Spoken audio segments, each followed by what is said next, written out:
One, it's starting. Hello, Okay, see it. Yeah, I see everybody. it. It says live. Right. Yeah. Hello. Hi. This is Maria Newman. She was one of my favorite teachers at Idlewild Arts, and that's how we met. But her list of accomplishments goes way farther, and I would like to invite Maria right now to just talk. I mean, I love talking to you. Would you just talk a bit about your composer life, your education, and you said family is very important to you, so maybe a bit about that and your career. Yeah. Definitely. Okay, thanks, Ashley. I'm so glad to be here. It's extremely exciting, and you have always been one of my favorite students of all time. So it's just an absolute honor and a pleasure to be here and speaking with your fellow students as well via the internet here. And so yes, I'm a composer, a violinist, a violist, a sometime pianist. I was born, I won't even tell you when, just pretend it was a couple decades ago, a little more than that, wink, wink. But I was born the youngest in my generation to Alfred Newman, my father, who was a film composer and wonderful conductor, incredible pianist, even a prodigy at a very young age as a pianist. And as I said, he won 9 Academy Awards. He was nominated 45 times for film scoring, and was born in 1900, old enough to be even my great-grandfather. Married my mother in the 40s. My mother was born in the 20s, and again, I was a child of older age to her as well. And they were incredible parents. But as you might have guessed, I have 4 older siblings, and then 2 older half siblings, all of whom I really look up to. And the funny thing is that my next sibling in line above me is 6.5, 7 years older. So I have almost just, I'm watching this incredible family from afar and all their accomplishments and seeing what they're doing, getting inspired by them, all of that. Anyway, my family was very into music. My mother, who was not a musician though, was very excited about finding my father's sort of musical genealogy, musical gene, shall I say, in his children, their children together. So she gave us all music lessons, and we had definite requirements about how, what instruments we were supposed to be taking and how long we were supposed to be practicing. So right, piano and violin were pretty much chosen for me. I think if I hadn't been in love with those 2 instruments, that she would have let me change. But there just didn't seem to be any reason. Did your siblings play other things? No, everybody plays violin and piano. So, I mean, I don't know. I'm not exactly sure why she chose that. I never actually had the chance to ask her, but it's a pretty common, she was not Jewish, but my father was Jewish.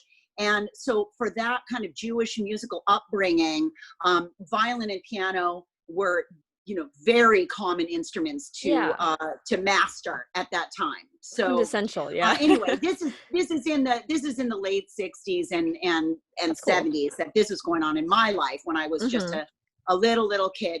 And so anyway, time went on, and I decided when I was 16 that I really wanted to go into music as a profession. I worked really hard to get there, and I ended up going to Eastman School of Music when I was 18. I went to right where you are now. I attended Eastman for 4 years. I wish I had stayed for grad school, but I ended up going off to Yale. And you know I know that was impressive. I didn't know that about you before until I looked it up.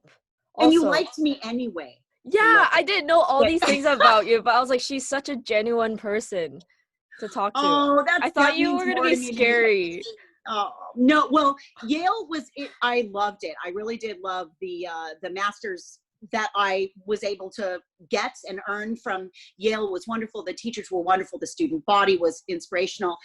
But I did turn down a really fantastic offer from Eastman for graduate school, and I've always kind of regretted turning that down. But in a way, Yale was good because even though, I mean, of course, it was wonderful. It's an amazing school. What can I say? But I thought that this kind of goes in with our talk today. I thought that the lay person, the regular person, the non-musician, so to speak, would know the name of Yale University, Yes. but would Ooh. not necessarily know the name of Eastman School of Music. Yes, University of Rochester, but Eastman School, Yeah. maybe not so much. So I did find out how famous Eastman was during my lifetime, and it was absolutely wonderful to carry, and has been, to carry that amazing name and education along with me. But anyway, yes, you know, as a woman, and a woman during that time when I was first coming into my 20s and coming out into the professional world, the name Yale, and it helped me and has continued to help me ever since. So Still? I give you some relevance for just the name for some reason, you know. Yeah. I mean, And it was an Ivy already, right, at the time? I'm sorry, it is Ivy League. Yes, Yeah. no, it is an Ivy League school. It absolutely is. So anyway, I absolutely enjoyed so much my education at both schools, but you know, again, I did miss Eastman once I left. But Yeah.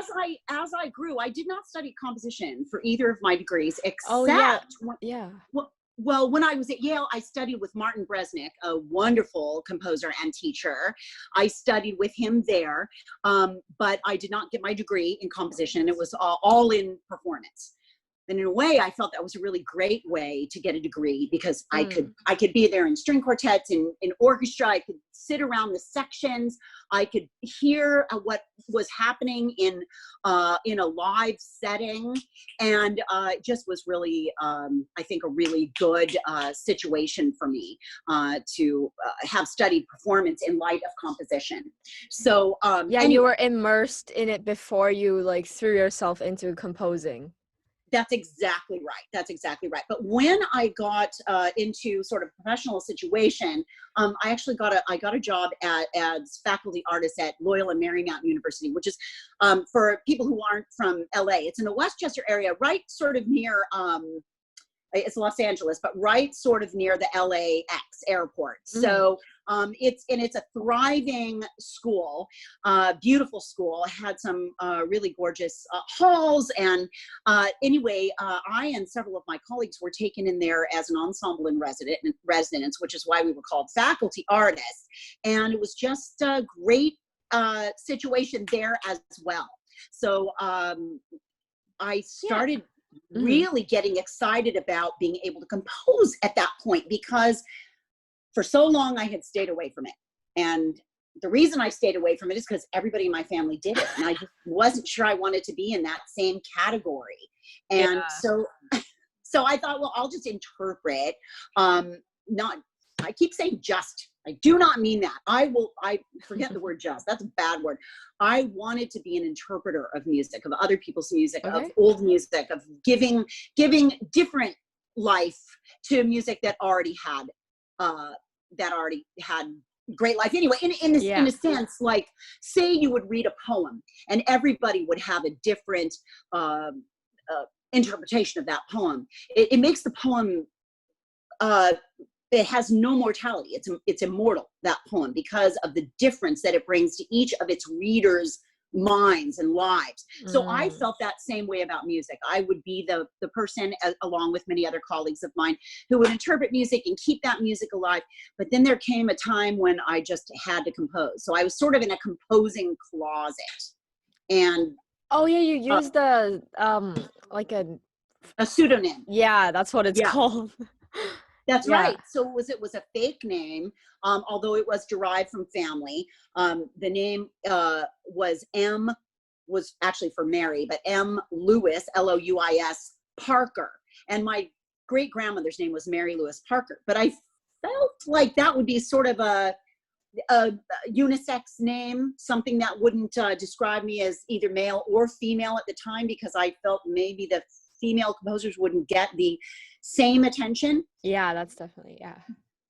So I continued writing with that name for a while, but then it became very difficult to explain who M. Lewis Parker was, why M. Lewis Parker was still writing new music, and what that person's biography and accomplishments were. So I finally came out of the composition closet and started writing as myself, Maria Newman. Yay! So, yeah, very exciting, right? it was scary. It was really scary, because Really? also in those days, you had to choose. But were you a composer, or were you a player? And I did not Ooh. want to stop playing. You know, I just wanted to do everything that a You Renaissance are musician doing would do. everything. So, well, I really enjoy, I mean, I live and breathe and sweat and you know, exude music. I mean, I love it. If I was not a professional musician, if I did not earn my living as a musician, if I was not lucky enough to earn my living as a musician, I know I would still be an extremely busy amateur musician. Of course, amateur meaning for the love of it. It just was a Yeah. perfect, you know, situation for me to be able to go into and make a living as a musician. So Yeah, anyway, that's and I'm great. almost Yeah. done with your first question. I know it Oh, was no, a it's humongous a very question, but open-ended question. That's yes, the idea. definitely. Definitely. Well, do you want to go on to something else and I can come back and discuss some of this I as mean, we it kind of go? bounces off of what you said about just like your composer life. Like uh a lot of, I think someone asked us at your residency last year, At what? Eastman, mhm. Yeah, The yeah, like residency at Eastman, right, right. yeah, so a lot of our students are amateur musicians, like we do it for the love of it. Like a lot of the kids in my orchestra aren't even a music major, but they still play music for Right now, fun. is this at University of Rochester we're talking Yeah. about now? Right, and I have huge respect for that, as you know, from what I just said a second ago. Yeah. Yeah, we even have I think a composition major. And so what would you say you said your process was kind of like listening to it and then finding your own interpretation for the music, kind of? And For then are like the steps you took to get from your ideas from here to like on the page to well, like okay. playing? It's really hard.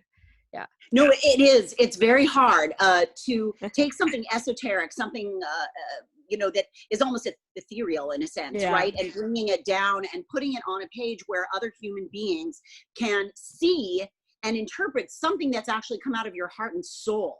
And the you know, almost like plugging into Ethernet somewhere, right? Having something go quickly down onto the page. It's very difficult. And I think there are a lot of problems that composers have with notation, although that maybe we could discuss that in a little bit later. But as far as okay, so writing something, getting some ideas, it all depends on what you're writing for, who you're writing for. You can be very inspired by the person for whom you're writing.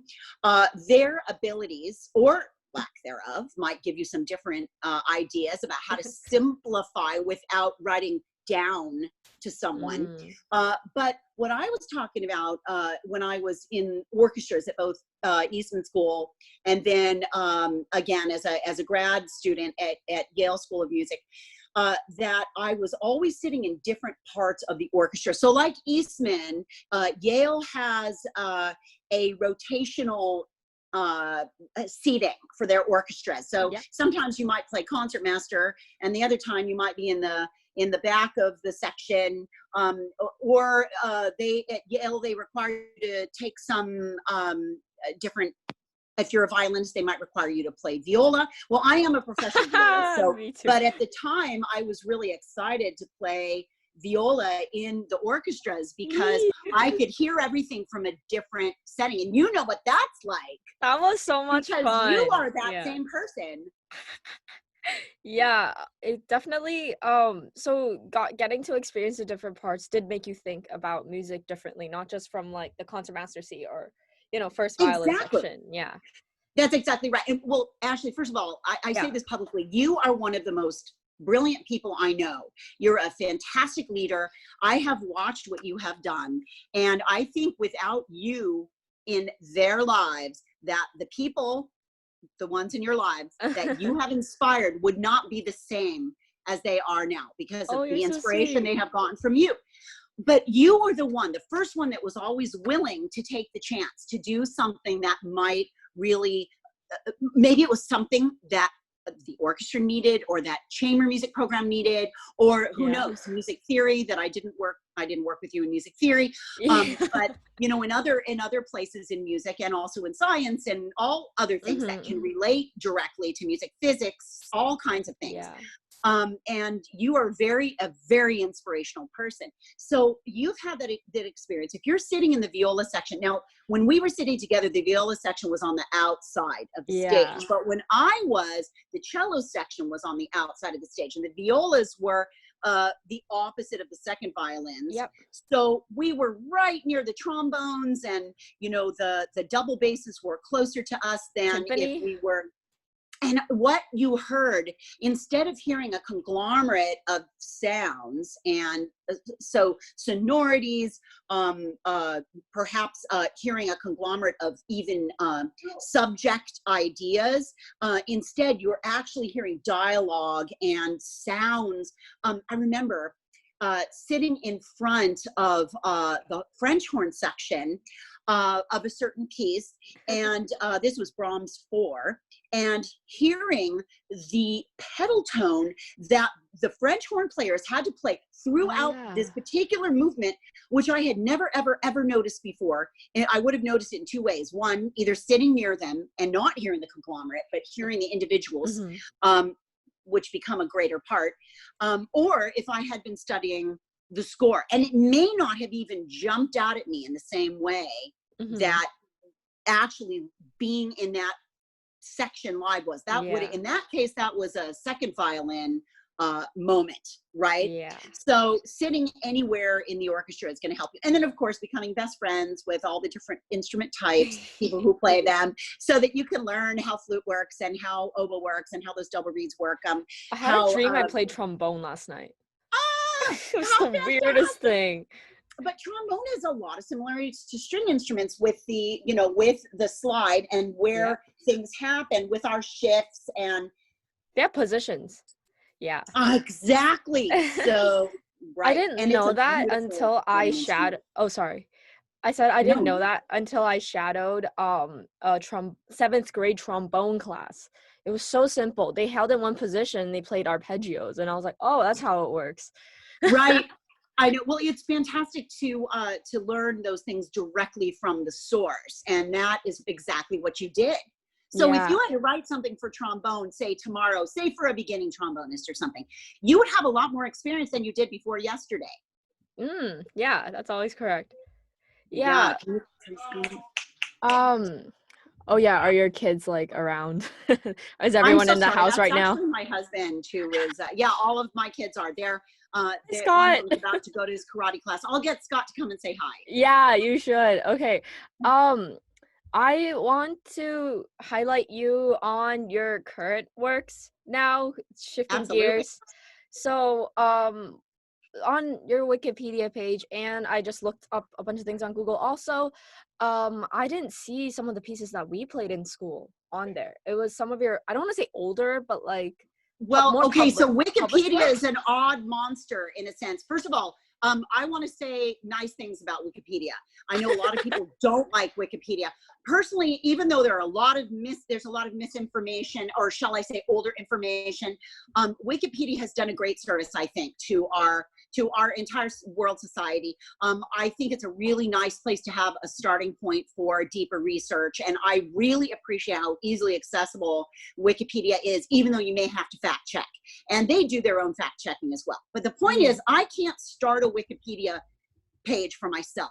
It's impossible. Weird. You do it because, or not you. One has a Wikipedia page. Let me back up. Let's just start from a little anecdote. Or analogy even. Okay, somebody doesn't like their picture that's on Wikipedia. They can't change that picture, right? They have no control over it. So if you don't like the picture, that's because it has to be somebody else. So you can't, how when you're in school, I know when I was at Yale in particular, we have this class called Writing About Music. This is a tangent that's Oh worth yeah. talking about. Writing about music, I thought was going to be maybe about analysis, about even criticism, in terms of like writing a critique of a piece, Yeah. right? Or a performance. But it ended up being how to present yourself as a musician Oh to yeah. the greater public. So it ended up being a course about publicity in a sense, you know what I mean? How to present yourself. Yep. So in this case, I was, learning all about how to okay, you play, Ashley, just say you went home, you played a concert in your hometown. Then you went to mainland China, you played a concert in Shanghai. Then you went to Rochester and you played a concert in Rochester. Well, Mhm. you could, by design, write world tour. Yeah?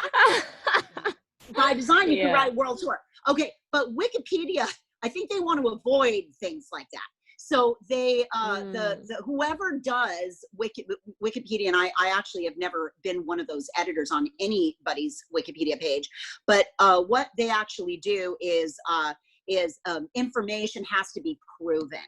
So an articles, the sad part is that from my father's point of view, he never lived past, I mean, the only thing you could have of my father is a PDF, right? You could have Mm. essentially a picture of an article or something, unless there are new interviews that are connected to the internet and connected to Right. the world in that way. So it is difficult to get some, older artists who have passed away, prior I to see. the world of connectivity in the Mm. sense of the web. But in my case, I don't have any control. So whoever wrote that Wikipedia article must have just taken from an old website or old something, and then it has not been updated. Okay. So that is the reason I imagined. I haven't looked at that Wikipedia page. I think it's a really great, as I was saying, a really great place to start. But then, like, whatever you learned about me for this project that you're doing right now, you learned maybe from some other places as well. I So, mostly just learned from you. yeah, but you didn't know any of my quote unquote, well, I don't even want to say that about myself, but the things I've done. Oh, I mean, they're amazing. I mean, I saw that you got a Annenberg Foundation fellowship, and that was they helped us, like, they fund a lot of things, and they funded my Spanish class even once. That's incredible. So we're related there. I love it. Yeah? Yeah. Well, Wallace Annenberg, who well, I had the project that I had to do with an historical silent movie. That was a J.M. Barrie story. J.M. Barrie wrote Peter Pan. And this story called Quality Street, they commissioned music, 2 hours of music from me for this particular project that was a particular favorite of Wallace Annenberg. So I feel so honored to be associated with the Annenberg Foundation in such a huge, for me, huge way. Yeah.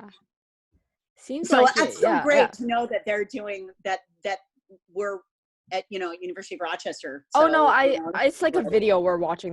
They sponsored it, so it always appears whenever I I watch see. it. Yeah. Right. So, well, at least you know what the connection is then. Yeah. So, because some people don't know Annenberg Foundation. I mean, it's a huge, wonderful Yeah. philanthropic foundation that's, essential to continuing the arts and other, Education, yeah. yeah, other, Yeah, yes, exactly. I have okay, what one more thing. So, I saw a lot of your concerts during COVID, and I can link, I guess, on my social media, whatever, Mhm. to your concerts. So, have you been doing any works? How has, like, this current situation, like, I mean, okay, I didn't record this on tape, so would you mind repeating yourself? Like, like you were forced into learning how to record with equipment and home recording, home studio, uh, working Oh, with yeah, I can artists who answer are that there. question, but Yeah. it may not be as pertinent to your, like, in other words, how to Yeah? teach people how to do that. So, let me Oh, okay. explain. So okay, here's the answer to that question. So the question is, how are we dealing in this quarantine style life or lifestyle that we're in? How are we dealing with recordings, and are we able to work? Are we out of work? Because yes, Scott and I, my husband Scott Hosfeld, an amazing musician, collaborator, mentor, conductor.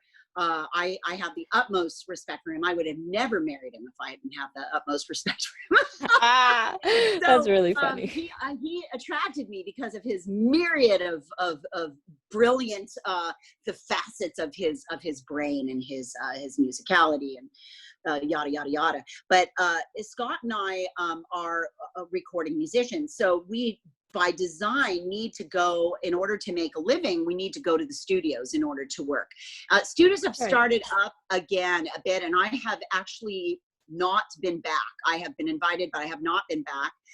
I, as well as Scott, have been doing remote recording for, some of these projects are still in working titles, but I will just say for Warner Brothers and for Fox, and not Fox News, by the way. This is just where Newman Scoring Stage is, Fox Studios, which used to be 20th Century Fox, where my father Oh was. yeah, they changed Yeah, the name, right? Yeah. right. But we've been doing remote recording, but we have a wonderful situation because we already, I have many, many albums that are out and available on Apple and all that kind of thing. But we are able to do remote recording very efficiently and with a very beautiful sound. And so we've been very lucky that way.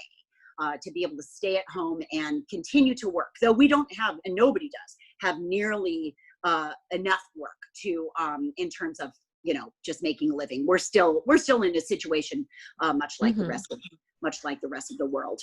I guess if I chose to go back, I'd have a little bit more of that, but I just am too worried. We're in a house with 8 people, kind of like maybe your dorm suite or something like that would be, and so we need to stay as autonomous as we can until we feel safe to go out, because that's the way. Anyway, that's the way we're running things right now. Yeah.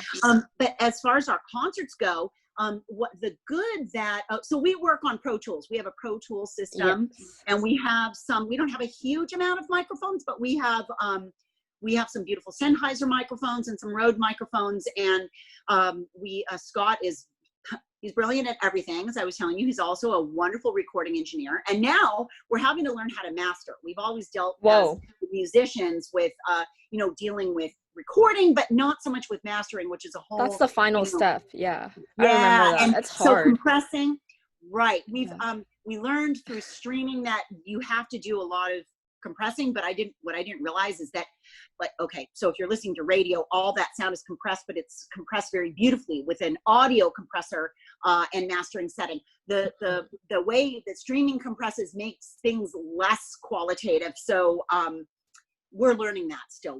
We are definitely, and I like that we're learning it. I like that, everything's not perfect yet, but we're getting there. And lastly, what I love about our concerts that we've been able to do streaming wise through our nonprofit, Malibu Friends of Music, and here for Montgomery Arts House Presents, that we're able to, now we figured out, I think, a really good way to stream. So rather than just, sticking up a microphone and streaming the concert as a whole, we've taken excerpts. So we've got, the middle movement of a piece or something we can really concentrate on for the audiences. I think online audiences, maybe it's good not to do a 2-hour concert. It's better to do, a 45-minute, 52-minute, 30-minute concerts, and really concentrate on I like that model. Yeah, you usually perform your own pieces, right? Say again, I'm sorry, Ashley. Yeah, you usually perform your own pieces, right? Well, or your self-composed? In conjunction with other pieces. Okay. Correct. Yes. We do have, my music does get a lot of play. I'm very lucky in the world that it gets a lot of play as well. I feel extremely fortunate. Your music is very interesting, like the titles, even like the one we played for orchestra the other year. Like I remember Concerto Grosso a few years ago. Yes, you guys nailed it. It was very intense. So good. Yeah. I remember when your wind section did one of my silent movies called The Dream, and they nailed it. I mean, they really did. And then the octet, and going to the Annenberg, Annenberg Retreat at Sunnylands, which is like Eric and the one. Yes, it was. I mean, it was amazing. That's a great thing about music. It's sort of ageless. So, when you were 15 years old and I was X years old, we could still be such wonderful collaborators. It's ageless that way. I love that. I love that human beings like you are still, nonetheless, when a person like me who tends to want to, I don't know, I was telling you my connection with family is incredibly important. And my connection with friendship is very important. I mean, I base my whole life on that in a very cruel world. But a person like you and your colleagues at Idlewild and also at Eastman and the University of Rochester, never, ever, you're the best of the best, and you never ever take advantage of that. But Mm. some people would take advantage of that display of collaboration and kindness. Instead, it just makes you and your wonderful colleagues more gracious. Oh, that's so sweet of you to say. Yeah. Let's see. I think that's it for my questions. Okay, did I finish any? I don't know if I'm on right now. I If have I oh, am, but oh no, I'm almost done. One more thing. okay. So Yeah, yeah, yeah. you kind of already answered this, but something as like a budding musician, I would want to ask is, as you mature through the stages of life, I mean, you are, middle age, I would say. Is that's I'm not, just gonna say, you know what? yeah. That's a Oh, really interesting thing about age, because age, especially with women, and I think people need to hear this, especially with women, you are judged based on your age. So mm, I would like for you to be Ashley and for me to be Maria. I definitely have yeah. my years, and yes, I am middle aged. I have 5 children. My youngest is now 12. So I am definitely in that stage of my life, but I strive to have the energy of an 18-year-old. I don't think it will ever change. I still go around my house singing and acting crazy. Physically, I feel just as fit as I ever did, except that I mean, this may sound like it's irrelevant, but my weight has gone up and down with babies, and that has been something that a man wouldn't have to deal with, right? But that Mm, I would. And I think there are definite ways that people judge you based on how you look mm, and what you do. yep. Quarantine has seen me lose almost 30 pounds, by the way. Oh my Um, goodness. well, in a way, because I've been able to control my lifestyle a little bit more. I mean, when you're traveling all the time and, You you're don't on the get to stage all the choose what you time. eat, and Yeah, yeah, exactly. And when, and, yeah. things aren't put in front of you, like, let's have French fries like we just did last Oh September my gosh, together. it was And like 11 p.m. and we were at I know, it's eating and Starbucks bar eating and grill. eating and having the best time. I Yeah. know. But Uh, I'm this is too personal for most people to hear, but except when it comes to respect. I mm. do I am thrilled by the respect that age Yeah, brings. I was gonna say, like, how did your dreams change throughout those stages of life? Like, I would Right. say even within the 4 years of Idlewild, my dreams have Mhm. definitely changed. Like, I wanted to be this big shot musician, just performing all the time and, having my works presented even, like, but now as I step into college and I'm forced into a more academic setting, I'm kind of rethinking what my purpose is kind of, because I want to be more helpful in, like, not that I'm not saying that performers aren't inspirational, they are. I'm just saying personally, like, I am aiming towards, like, a psychology degree so that I can Fantastic. do education to help the future of music, like a future of music for kids. That And is a lot of people don't wonderful. teach for some reason. Like, good musicians don't teach sometimes. So I wanna ask you Right. how your dreams have changed throughout. Like, what would you Um, say to me? Okay, Like, well, that's really a really interesting point. So you're at a very different point in your life. So as you're just stepping into college, my dreams were changing then too. I think I even told you how I didn't want to compose because of the fact that my family were all composers, and mhm, that I didn't want to be judged next to them, not only as a composer, but as a woman. All the other composers in my family were men. mm, I just, at that time, I didn't want that uh, comparison, but I changed. And so that's essentially what's happening with you. And for me, the idea that I'm asked to play my own music all over the world, and well, right now I guess we're still playing around the world in terms of streaming, but it has been a really great connection for me into myself. So I not only, I'm not truly not going around the world as you were maybe talking about with yourself, playing Beethoven concerto or Brahms concerto. I'm going around the world playing my own concertos or my own amazing. music, and that is it's at your age I would never have dreamed I was going to be doing that. Never. Mm. So that has really changed. I love teaching. I did teach at Loyola Marymount, where I was a faculty artist. We also had a residency at USC. When I Ooh, say we, it was with an ensemble that I've worked with for many years, named the Clarbo Chamber Ensemble. okay. Many years of teaching. But when I got so busy that I couldn't offer students a regular teaching schedule was when I had to make the decision to stop teaching on a regular basis, or only teach those students that were willing to deal with my ever-changing schedule. So but I always thought I'd teach, and I do continue to teach. As you know, I was there with you, Yeah. and we were learning together.